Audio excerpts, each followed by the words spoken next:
Thank you for joining with me today as we investigate Acts chapter 6. The early church is growing rapidly.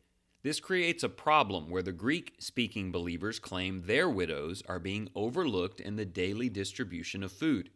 The apostles respond by having the church choose 7 men full of faith and the Holy Spirit to oversee the task and ensure fairness among all those in need. The work of these men enables the apostles to remain fully engaged in prayer and preaching. One of the selected men is named Stephen. He is full of grace and power and performs many wonders. He is the first non-apostle in the book of Acts to perform miracles. The Jewish council falsely accuses him of blasphemy and drags him away. Stephen's face then shines like that of an angel as he prepares to defend himself. Before we get into his defense in the next chapter, let's look a bit more closely at these events. God's people care for one another in every possible way. The hungry widows receive food as an essential ministry of the church. It is crucial that this process promotes fairness throughout the fellowship and that no one is overlooked. It is God's will that every child of His is cared for within His family. The apostles appoint leaders to ensure success while they focus on spiritual work. Some will have more physical responsibilities in the kingdom, while others will be spiritual leaders and teachers. Every servant in the kingdom holds significance. We will be known for acts of kindness, but also acts of courage among evil men. We must remain full of the Spirit and wisdom in every aspect of discipleship. Stephen, for instance, was a servant of the needy in the church and also a soldier standing for Christ in the face of opposition. 3 questions today. Number 1, what needs are ongoing among the Christians where you live? What role has God gifted you to take on in helping them?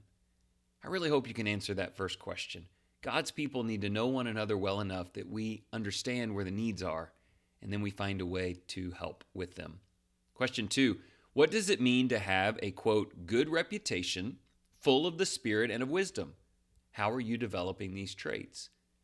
I want you to see that Stephen and the other men, including a guy named Nicholas, which is why we named our second boy Nico, they had fullness of the Spirit and wisdom before the hands of the apostles were laid upon them. It was a part of their faith and character. How are you developing those things within you? And then the third one, opponents of Stephen became aggressive with their actions. Have you ever been treated this way? How do you respond in faith? Do you see this building chapter after chapter facing opposition? Have you ever had anyone become aggressive against you because you were standing for the truth? What is the right way in faith to act in those situations? Let's pray. Holy Lord, thank you for demonstrating the practical daily love among brethren in the early days of the church. They ensured that every member in need received provisions. We pray for humility and commitment to address the physical and spiritual needs of our fellow brothers and sisters. We also ask you to bless men like the apostles, who devote their time to praying with and teaching others. In whatever roles you assign us in your kingdom, lead us to be full of the Spirit and of wisdom in all that we do, even when others oppose or malign us. You might say even especially. Those are important times to show what true faith is. I'm prayerful that God is demonstrating true faith through you today and that you're ready for that in every situation. Thank you for your attention.